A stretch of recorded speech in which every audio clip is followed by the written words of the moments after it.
Salut les amis, salut tout le monde et bienvenue une fois de plus sur votre chaîne d'information préférée, la tempête de l'info. Aujourd'hui, on se capte pour une nouvelle note d'information du côté de la Côte d'Ivoire où nous avons la situation qui est visiblement très critique à l'approche des élections présidentielles.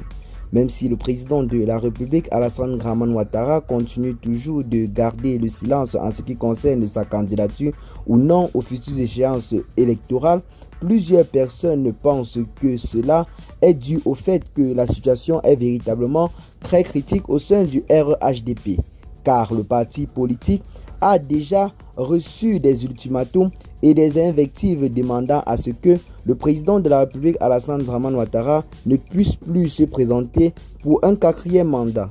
Rappelons que lors de son passage en force en 2020, cela avait conduit à une crise post-électorale qui avait également endeuillé la Côte d'Ivoire. Le peuple ivoirien ne veut plus revivre ce genre de situation et un 4e mandat d'Alassane Ouattara serait véritablement de croc, raison pour laquelle jusqu'à présent il continue toujours de garder le suspense et le silence autour de sa candidature.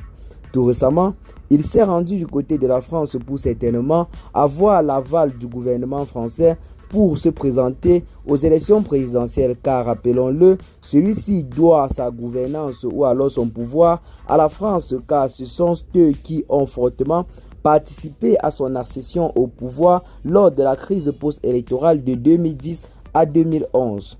Aujourd'hui, la situation refait surface et les forces françaises semblent avoir quitté le territoire. Mais le président ivoirien Alassane Ouattara a fortement besoin d'un soutien en vue des échéances électorales à venir.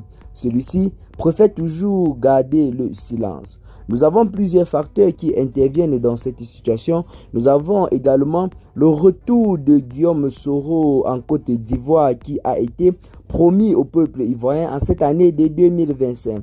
Celui-ci a promis d'accéder à la magistrature suprême afin de renverser son ancien allié Alassane Ouattara pour récupérer ce que, dit-il, lui a été volé en 2020.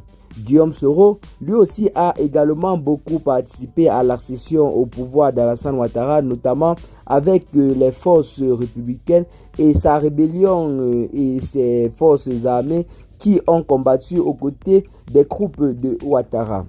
Mais aujourd'hui, les deux hommes politiques avancent dans deux champs diamétralement opposés et Guillaume Soro compte véritablement sur tous ses atouts ou alors sur tous les moyens à sa disposition pour renverser Alassane Ouattara. Et en ce moment, la voie diplomatique lui a été déjà contrecarrée à cause de sa condamnation par la justice ivoirienne à perpétuité.